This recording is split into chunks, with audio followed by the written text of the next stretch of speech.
Good morning, Amber, Jade and Indigo. Welcome to our reading lesson on the very noisy night.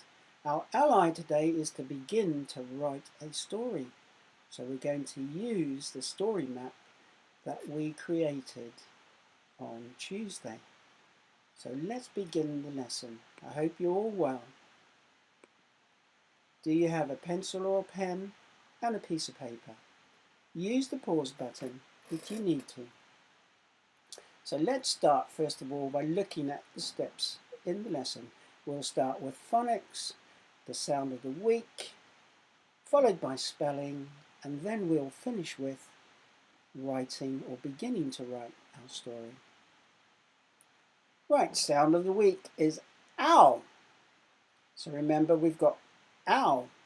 So two graphemes make the same owl sound, O-W and O-U. So I'm going to read the sentence. The sound of the growl was loud. I could have put an exclamation mark there, couldn't I? Next time I will. So can you see any of our graphemes in that sentence making the owl sound?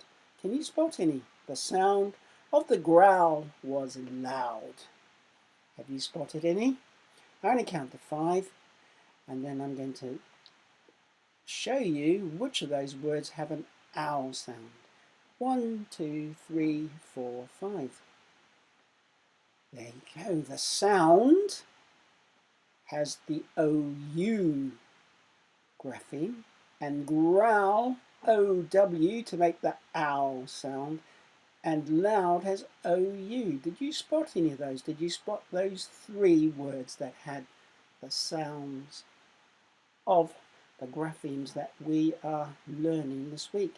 The sound of the growl was loud. Should have put an exclamation mark. Let's look at our next sentence. The cow was brown and so was the mouse in the house. The cow was brown and so was the mouse in the house.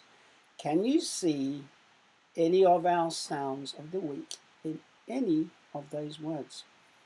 The cow was brown and so was the mouse in the house. Have you spotted them yet? I'm going to count to 5 and then I'm going to show the answers. If you have spotted them, very well done. 1, 2, 3, 4, 5. There you go. The cow, O-W, owl sound, was brown, O-W, owl sound. And so was the mouse, O-U sound, in the house. So we have the grapheme O-U to make an owl sound. Cow, brown, mouse, house. And our spellings of the week. So we'll do a test tomorrow. Same way we did it last week. You'll need to be able to recognize the correct spelling of now and the correct spelling for howl and for owl. Also mouse, house, and last of all sound. Will you be able to recognize the correct spellings tomorrow in our spelling test? So have you been practicing? Hopefully you have. Let's move on to the beginning of our story writing. So we're going to begin to write a story. Here's the story I created, and I've numbered the boxes 1, 2, 3, 4, 5, 6, 7, 8, 9. And this morning I'm going to write with you the first 5 boxes. So before I do that, remember our sounds of the week and our spelling words. These words are going to appear in the story that we write. So you can check the spelling of the words and use them in the story, because there are some tasks for you to do. What's the name of the story? You're right. The name of the story is The Very Noisy Night. So in number 1 we have Little Brown Mouse and Big Brown Mouse. In fact, they're called Little Mouse and Big Mouse. and they live in a mouse house. So I made up this sentence. Once there was a little brown mouse and a big brown mouse. They lived in a mouse house. Can you put in the words that I missed out? So I missed out big brown, and I missed out mouse house. Can you write those words in for me? So it should read, there was a little brown mouse and a big brown mouse. They lived in a mouse house. Well, if you're unsure about the spelling, look at the words below.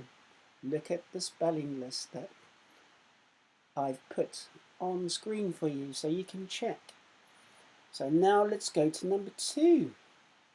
We know who the characters are in the story, so what happens in number 2? Yes, little mouse goes to sleep. Or he tries to go to sleep, so we can write some sentences about little mouse going to sleep.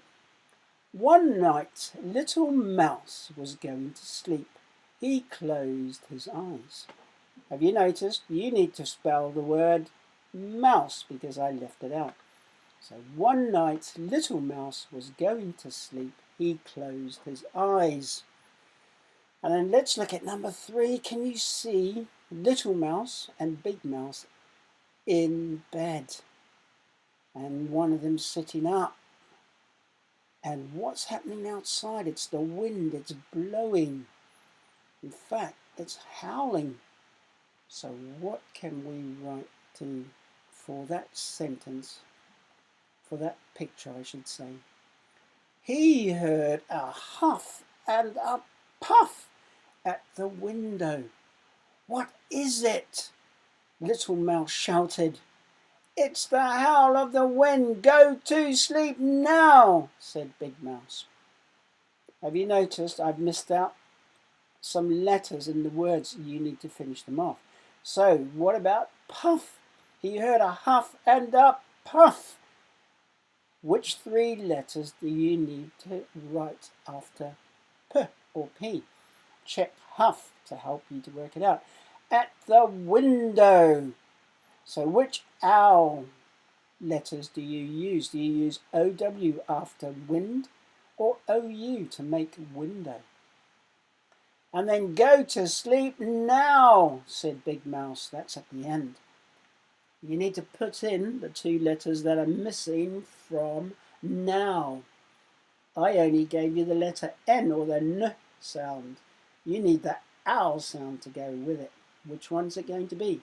OW or OU? Check the spelling list. Number 4. If we look at number 4, I can see little mouse on his bed and he's thinking about something. He can hear something. He's got something going through his head, thinking about something. And then there's an owl outside doing woohoo, woohoo. So here are the sentences I've written for number 4. Next he heard woohoo, woohoo. Big mouse, there's a ghost in the house. It is calling woohoo, cried little mouse. It's only an owl. Go back to sleep now, called Big Mouse. Big Mouse is not happy with Little Mouse, is he? I know that because he raised his voice when he said now. He's very cross with Little Mouse for waking him up. So once again, I missed out some letters in the words. So after ghost in the house, so which owl graphemes did I leave out? Is it OW or OU for house? Check in the spelling list if you're not sure. And in the second to last sentence, it's only an owl. Go back to sleep now, called Big Mouse. So spell the word owl correctly. Which 2 letters did I miss out? And finally, if we look at number 5, little mouse is sitting up again in his bed thinking about something. He can hear something. What can he hear? Oh yes, it's the drip, drip, dripping of the tap. So sentence number 5. Little Mouse lay down. He heard a drip, drip, drip sound. Big Mouse, he shouted. I can hear a drip, drip, dripping sound. Big Mouse said, It is the tap. Go back to sleep now. Well, I've left out some letters again. Which 2 letters did I leave out for the word down? Little Mouse lay down. And he heard a drip, drip, drip sound. Which 2 letters did I miss out for sound? You need to put them in. Make some corrections. So number 6, you can see, oh dear, Big Mouse is snoring. And then in number 7, there are some headphones, some earmuffs and a paper clip. And then in number 8, there's just complete silence. How come? Why is it silent? What's Big Mouse and Little Mouse doing? And what happens in number 9? What happens in number 9? Can you remember the story? What happened at the end of the story? Well, I'm going to leave that up to you. You need to finish the rest of the story up to number 9. Use the words in the spelling list if you can. And use the words that I've already used in sentences number 1, 2, 3, 4, and 5. Remember, it's the same characters, Little Mouse and Big Mouse. Did you notice Big Mouse has a habit of saying similar things, and so does Little Mouse. So that might help you with finishing off your story. I look forward to seeing your work. So that should not be there, nor should that. That should be there. So we've got email year3@graves.harrow.sch.uk. I look forward to seeing your work. Enjoy the rest of your day. Bye for now.